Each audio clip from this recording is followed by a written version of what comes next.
status report. The instructions, as Dahi said, with regards to the status report were simple. You write no more than 1,500 words, you keep it to facts, and you eschew personal opinion. And now we have Mrs. May. So the first thing I want to do is thank her for having timed her speech for yesterday. It was most convenient, and we're very, very grateful to her. But the first point to make, I think, in response to it, as Dahi has said, is that there's nothing new in the speech, and this was to be expected. What we have looked at, what we have seen, our conclusions have been over 25 years that ultimately politics was going to dominate economics. This is as a result of a movement in terms of English nationalism. So immigration controls have been given primacy over all other considerations, along with ending the jurisdiction of the European Court of Justice, and with a desire to keep transferring, making a financial contribution. So those three priorities added together, the logic of it is that you sacrifice membership of the single market and indeed of the customs union, and you reimpose customs and passport controls, and as she said yesterday, you conclude something like a free trade area agreement with the European Union as a third country. Because the point is now that all the rights and obligations that arise from being a signatory to treaties will end on a particular day, and at that point Britain becomes a third country. So to use an expression that she used herself yesterday, I think to put everything in perspective, they're fully out. There's no half in and half out. What we don't know, Dahi has already alluded to, and I think it's as very important to us today in the status report to assess what it is we don't know. As he has said, we don't know what the contents of the free trade area agreement is going to be like. We don't know the form of it either. And we don't know, equally important for us on this island, as to how the common travel area is going to be maintained, despite the good intentions of both governments. I think, however, one of the most important things that we don't know is the relationship between Article 50 of the Treaty on European Union and Article 218 of the Treaty on the Functioning of the European Union.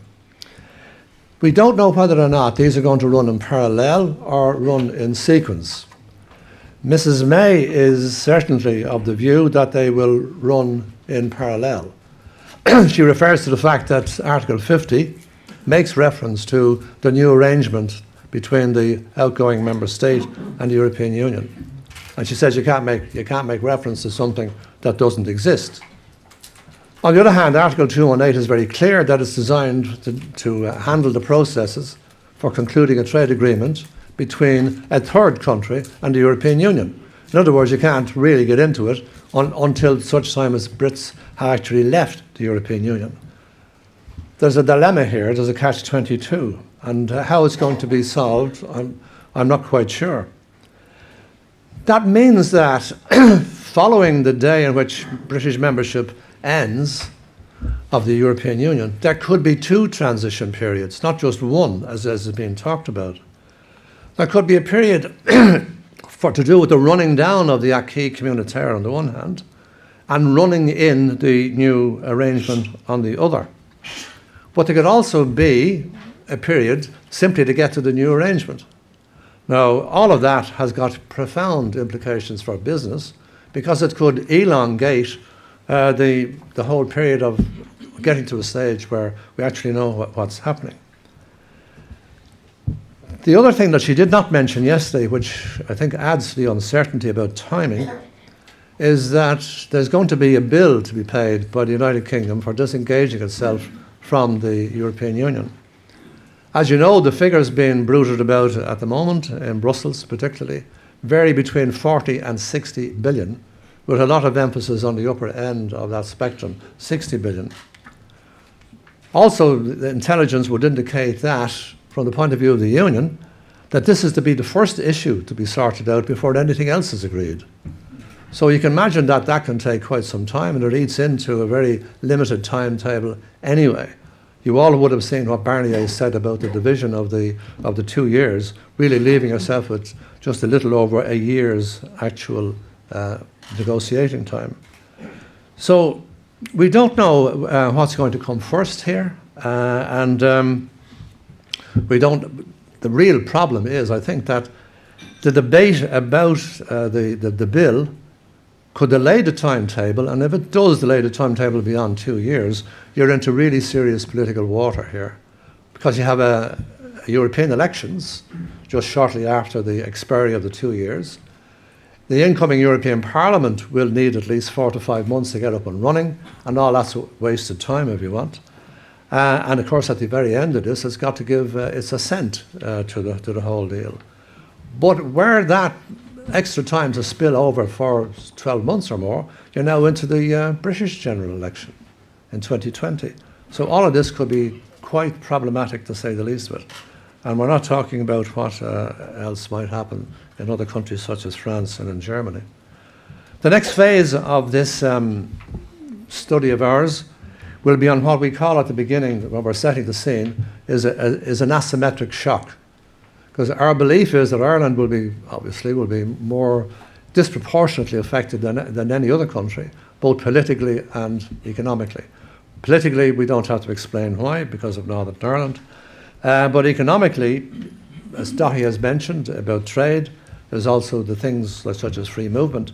But for me, which I mentioned in my opening chapter, it has always been a fear of mine from the very beginning, and that is to say the disadvantageous movements in the exchange rate between the euro and sterling. So devaluation, I think, is the greatest threat to our continuing competitiveness. As we've seen, the pound has depreciated by approximately 20% since the decision. And what I would now think, drawing on a historical analogy, is that we need something like we had in 1979 when we joined the European monetary system. We did so. Obviously, everybody knew what the risks were at that time. And both France and Germany went out of their way to facilitate us by giving us very major loans at the time at very reasonable rates. And later on, of course, we had the cohesion funds. I think that something along those lines are needed now, and I was interested to see that this point came up yesterday in the Dáil. So that's the challenge ahead as to how we're going to get through this period of adjustment, which in my view will take the economy at least 10 years. So to summarise what Daithí has said, the three issues were trade, free movement and Northern Ireland, and to which I have added the asymmetric shock. Thank you. So good afternoon, everybody. I'm going to go a little bit deeper into some of the nitty-gritty of how will the negotiations actually happen. It's new territory because Article 50 exists for the first time in the Treaty of Lisbon, so it's untested. But it's a relatively short and relatively clear article. It's triggered by the member state that wants to leave, and there's a 2-year time period for the exit to be negotiated. It can be extended by unanimity, but I don't think that's likely to happen. Now, as we saw in Prime Minister May's speech yesterday, actually the more interesting and more difficult thing to negotiate will be the separate negotiation on the future relationship between the EU and the United Kingdom. And in practice, both are linked, because we will have to have answers to a lot of questions written into the Article 50 agreement before we can conclude it. And that will then shape quite a lot of the negotiations on the future relationship, as I'm going to talk a little bit about in a moment. I think everybody agrees that yesterday's speech did clarify a number of issues, and they will certainly help with the Article 50 negotiations. Prime Minister May's speech was clear that the UK wants to be out of the single market, out of the common commercial policy, and out of the common external tariff. And note, I don't say out of the customs union, because I think parts of the speech don't quite say that. I think the speech was clear at a high level of generality, but of course it was of necessity perhaps lacking in detail. And it was an opening bid. I think she was setting out basically something close to, well, we'd like a good deal with very little obligations. And how else would you start such a negotiation? So a lot more detail has to come. The successor negotiations of what kind of relationship the EU wants to have with the UK and the UK wants to have with the EU will of necessity take a long time. It's not only because there are 28 countries involved, it's also because unravelling a relationship that has been built up over 40 years is intrinsically difficult. And given the level of ambition set out by Prime Minister May yesterday, it is likely to be what the EU calls a mixed agreement, requiring agreement of all member states and all parliaments. And as we saw with the recent travails of getting the Canada agreement across the line, even the Walloon Parliament and lots of other parliaments will have their say. So of necessity, it's going to be a long, drawn-out experience. And I was glad to see in the speech yesterday the recognition of the need for transitional arrangements, because that is very, very clearly going to be necessary. The successor agreement cannot be in place on the first day after the UK officially leaves the EU. The speech also implied a desire to have different transition periods, and we'll have to see what the other 27 member states make of that. Now, in procedural terms, the negotiations are going to be conducted by the Commission.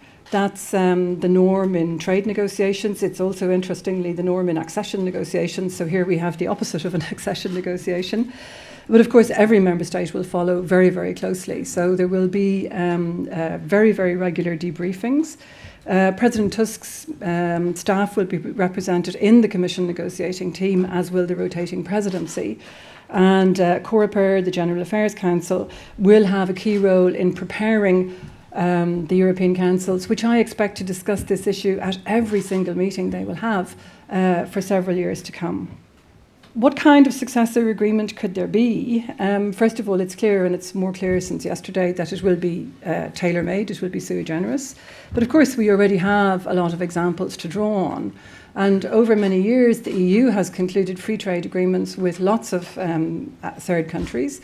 And over the years, these agreements have gone well beyond just trade in goods.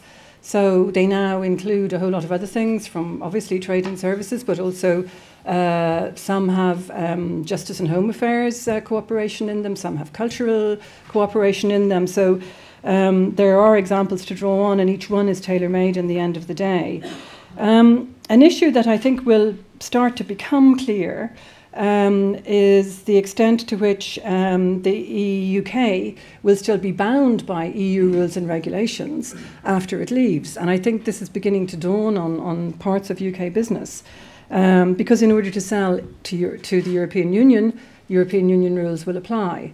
And just like Norway, I think there will be a frustration in the British civil service and in the British business community that they will not have an influence over shaping future EU policy, but they will, of course, be bound directly by it. But you can't have your cake and eat it, and that's one consequence of leaving the EU.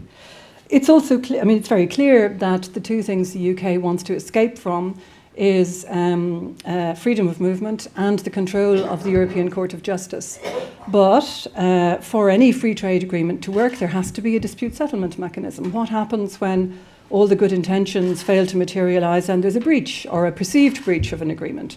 So there will have to be still some sort of supranational way of sorting out disputes in the regulations to come, and that will also be part of putting a final agreement together. I think there is a lot of discussion about how will these two negotiations run in parallel. It's clear legally that the EU can't conclude a free trade or any other kind of agreement with the UK until it becomes a third country, but that doesn't mean that a lot can't be worked out in advance. I think in practice, discussions will run in parallel. They will not be concluded, but they will have to run in parallel because, to a certain extent anyway, what will be written into the Article 50 agreement will then be taken up in the successor agreement.